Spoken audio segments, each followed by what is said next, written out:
Bonjour à tous, c'est Gorgul, on se retrouve après cette intro plus longue que d'habitude, je suis désolé, en fait je suis tombé sur une OSC de jeu qui m'a énormément plu et surpris.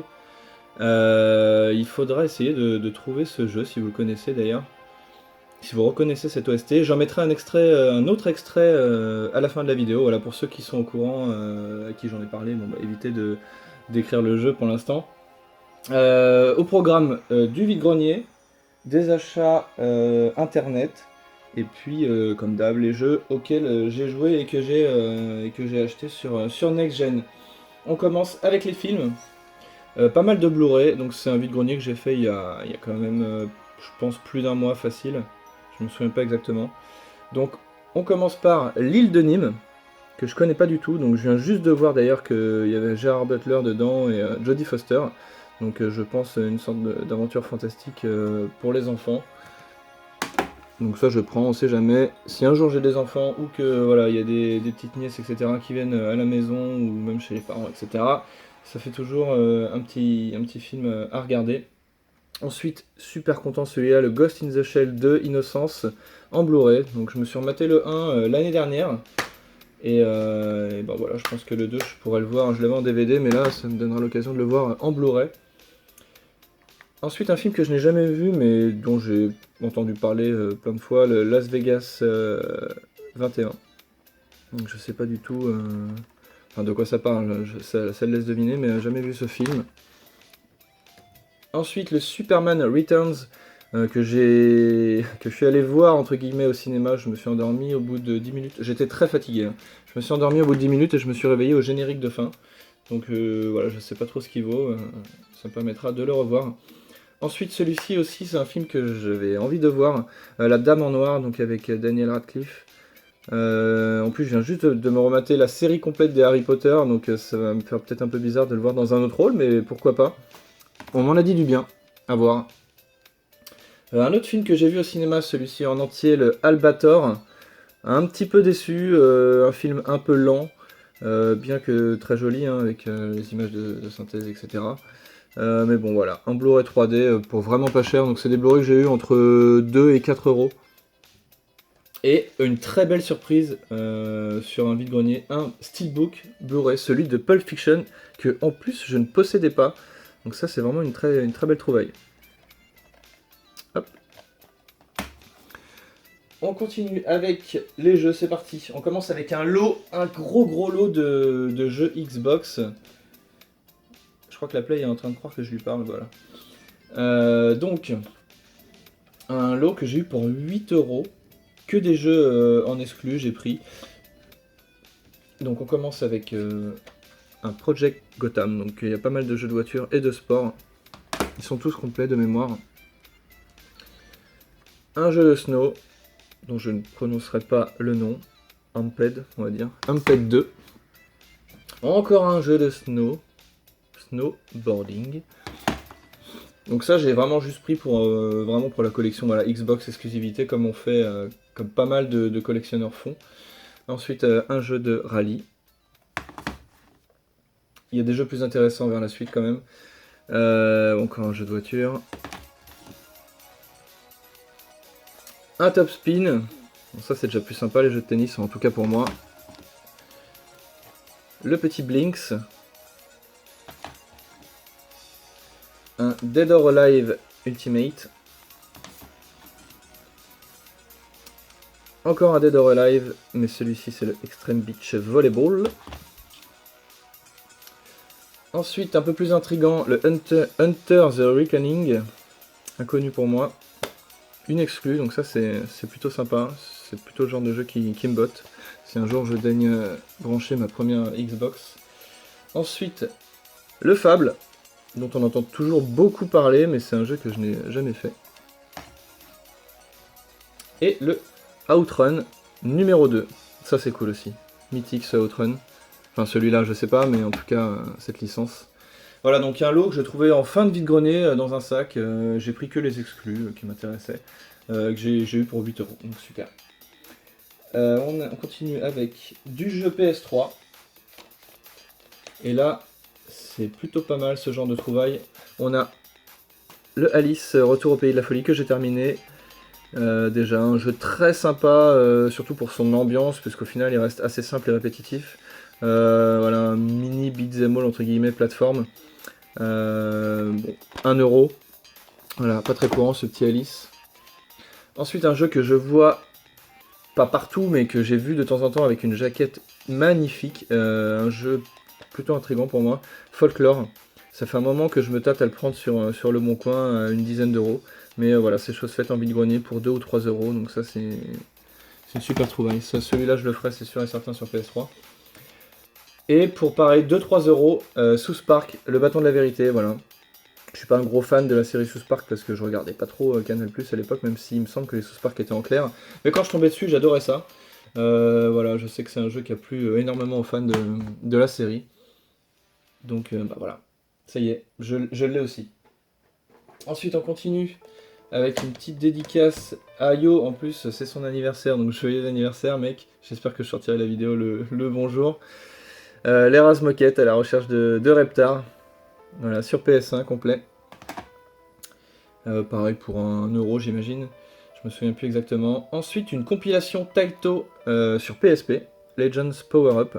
Ouais, avec tout un tas de mini-jeux, dont. Que je dise pas de bêtises quand même.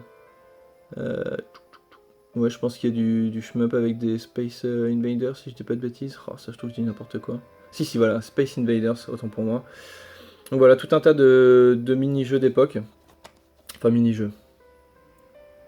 Je pense que ça, c'est quelque chose que je testerai. J'aime bien ce personnage-là, ça m'intrigue, je sais pas de quel jeu il est tiré. Enfin bref, on verra ça plus tard. Un jeu PS2, excellent, je crois que je l'avais pas non plus. Le Myst 3 Exile. Ça, c'est une belle chose. Pareil, 2 ou 3€ à mon avis. On continue avec une trouvaille pas très commune, même si c'est pas trop recherché. Une manette PS1.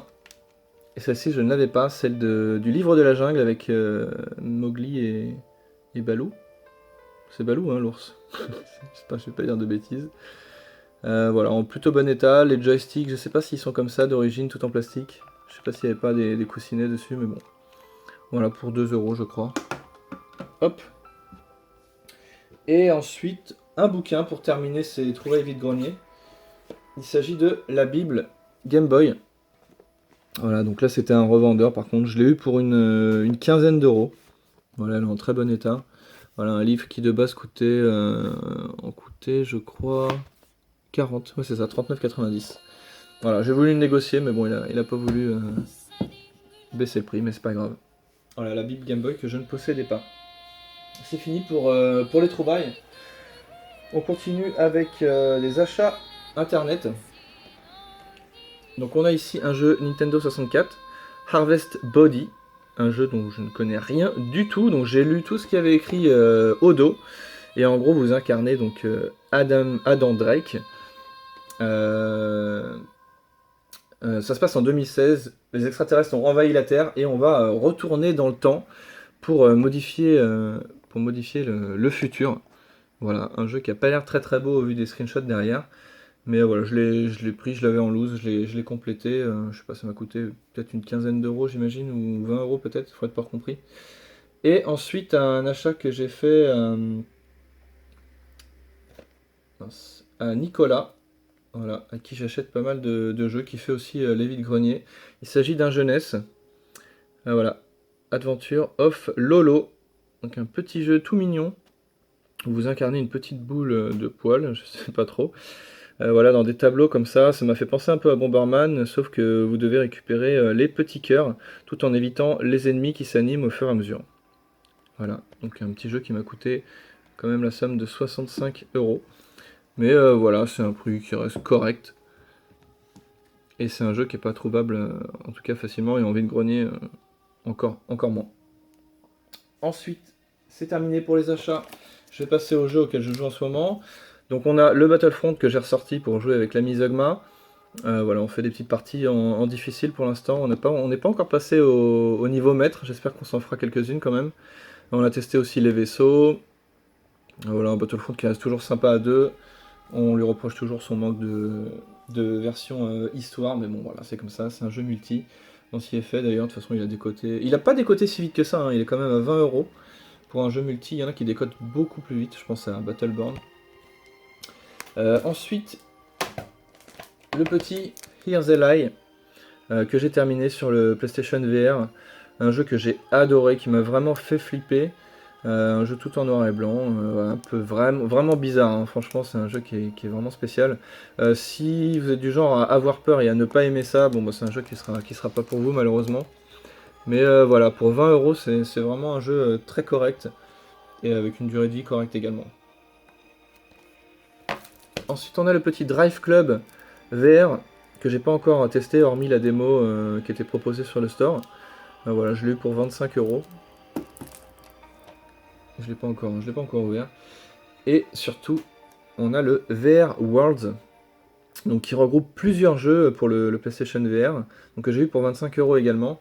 Et là, je me suis régalé, notamment sur ce jeu Danger Ball, une sorte de Pong du futur où vous dirigez un carré pour envoyer la balle avec votre tête. C'est super dynamique. Malheureusement, il n'y a pas de jeu multi et ça, c'est vraiment le point noir. Ça aurait été excellent de pouvoir jouer en multi avec n'importe qui dans le monde. Peut-être que ça viendra, j'espère. Vous avez un jeu de scoring, un mode cascade, ils appellent ça. Bon, bref, où vous pouvez faire le meilleur score et comparer avec vos amis. Ensuite, vous avez un jeu de luge, un luge d'été là où vous êtes sur la route qui est pas génial. Vous avez la descente des fonds marins. London Heist qui est vraiment pas mal où vous incarnez un mafieux londonien. Où vous allez tirer, il y a du shoot, il y a un tout petit peu d'énigmes, etc. Très sympa en tout cas au niveau de l'ambiance, vous êtes complètement dedans. Et celui-ci est génial aussi, le Scavengers Odyssey, où vous êtes à l'intérieur d'une sorte de mecha dans l'espace, c'est vraiment pas mal. C'est un jeu de shoot et vous dirigez vraiment votre mecha, donc c'est vraiment pas mal. Voilà pour ce petit VR Worlds. Et puis bah, c'est tout. J'ai plus rien à vous présenter. Je vais vous laisser tranquille. On se quitte avec un autre extrait de l'OST du jeu que j'aimerais bien que vous trouviez. Je vais essayer de la trouver rapidement, parce que là je suis plus dessus évidemment. Je vous laisse avec ça, puis n'hésitez pas, si jamais vous avez reconnu ou vous pensez avoir reconnu le jeu, à me mettre un petit commentaire. Donc ça c'est l'extrait de l'intro, je vais vous mettre un autre extrait, et puis moi je vous dis à la prochaine, et puis c'est tout. Ciao ciao, salut tout le monde.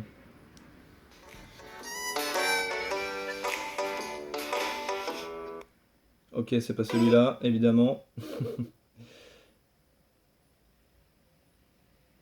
Allez, salut tout le monde, à la prochaine.